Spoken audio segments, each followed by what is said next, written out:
In their 110 years of existence, Pearl River has found most of their athletic success in basketball. Despite the banners that hang in the gym, the Wildcats have never won a regional championship. The Joe Moorhead era has not gone as well as most would like, and a win tonight could dictate whether that era continues here in Starkville. Three things are certain in life: death, taxes, and Tom Brady being the starting quarterback for the New England Patriots. But if we've learned anything from the year 2020 so far, it's that nothing is guaranteed anymore. Mike, if you're going to go to the state semifinals, a place where no other team before you has ever been, you've got to look the part. Check out the swag. Check out the heat. Jaren Jackson Jr., their star forward, has been suspended one game by the NBA for an altercation in their win over the New York Knicks. Given what's been happening these last couple of years, you can't blame it on the Minnesota Miracle. There was no miracle by Minnesota. They didn't need it this time. You can't blame it on the refs.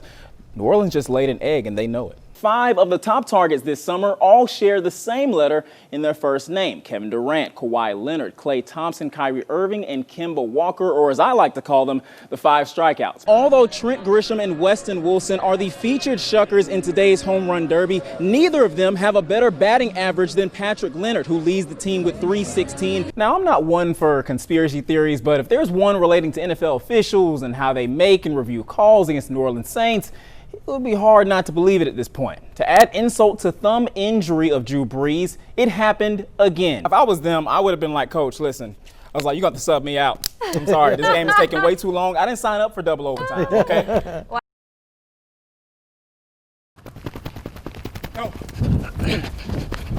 You know, we're supposed to be doing spring training right now, but you know, with the crisis that we're going through right now, ain't nothing else to do. So I just take the time out, you know, just to work out. Ernest Ramey is staying ready so he won't have to get ready.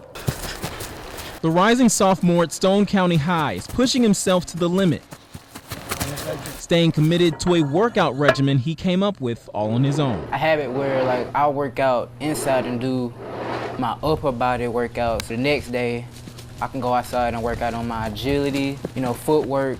I want to make it, and you know, I want to do very good at my sport. I want to be best at it. Nicknamed Jordan by his father, Ramey is fueled by the same thing that made his Ernest so great: rejection. He was a young guy last year, freshman, but you know, he was a little disappointed that he didn't play varsity. And but you know, being a freshman, you don't always get that opportunity. And I think he has a chip on his shoulder, and I think he's taking things a little personal. You know, he wants more, hoping that for him that, and also for our team, that it translates over to the field.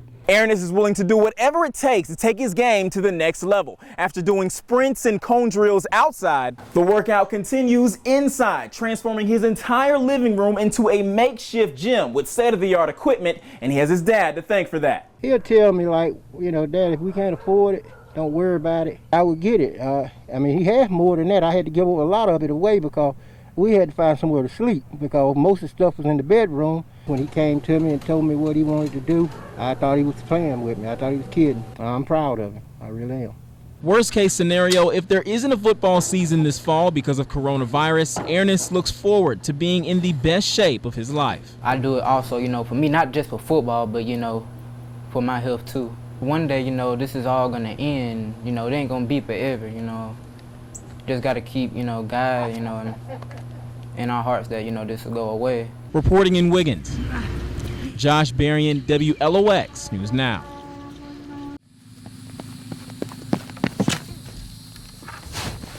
The last time Jim Seagroves found himself flying through the air was about 40 years ago as a pole vaulter for East Texas State University. The 65-year-old is now making his return to the runway, and as you can imagine, getting back in shape hasn't been easy. Over a year ago, when I started training, I started running and sprinting too early before I lost enough weight and ended up tearing the meniscus in my knee. So that set me back about 6 months. So why suffer the pain of coming out of retirement? Motivation to compete, as well as teaching the next generation, his baby girl, Julie.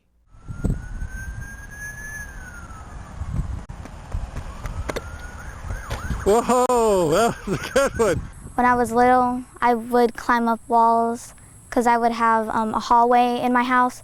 I would climb them all the time, and I would do flips on my bed. That's when my parents realized that I had the ability. Julie is quickly becoming one of the best young vaulters in the state. In her first meet, she won first place at the AAU Region 11 qualifier.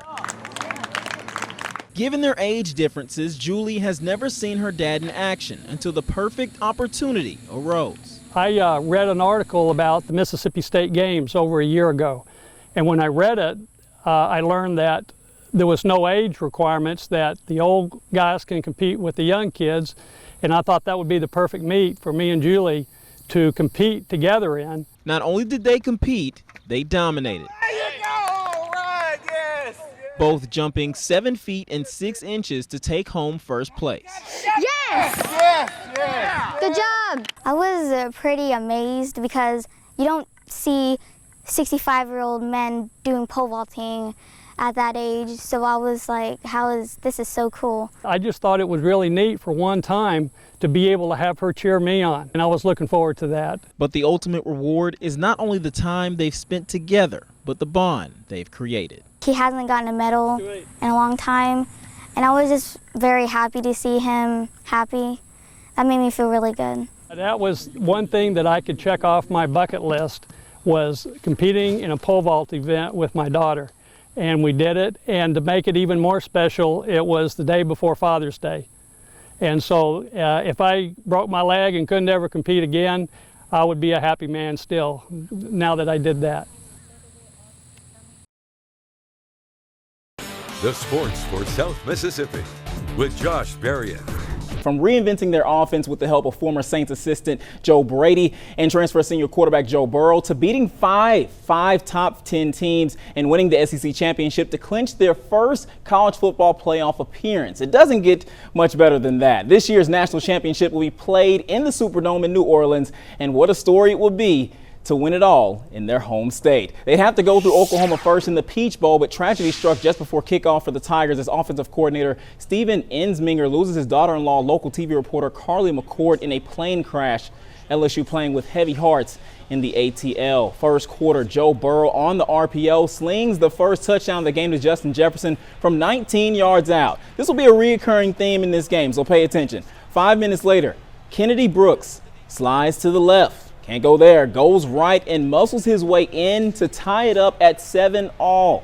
LSU up 14-7 now. Burrow winds up, lets it fly. Hello, Mr. Jefferson. 35-yard touchdown, Jefferson's second so far. But wait, there's more. Burrow to Jefferson. Stop it. What a catch. Jefferson was Count Von Count from Sesame Street, listing off how many touchdowns he had. Down 28-7, Oklahoma tries to get tricky. Jalen Hurts has eyes on an open man, but cookies. The track star Kerry Vincent closes the gap for the pick. LSU on another level at this point, folks. Afterwards, it's Burrow to Jefferson. Someone call MC Hammer because you can't touch this man. A college football playoff record 4 touchdowns. Jalen Hurts runs in for one of his 2 touchdowns, but the Tigers kept him and Oklahoma in check all game long, holding the Sooners to just 322 yards of offense.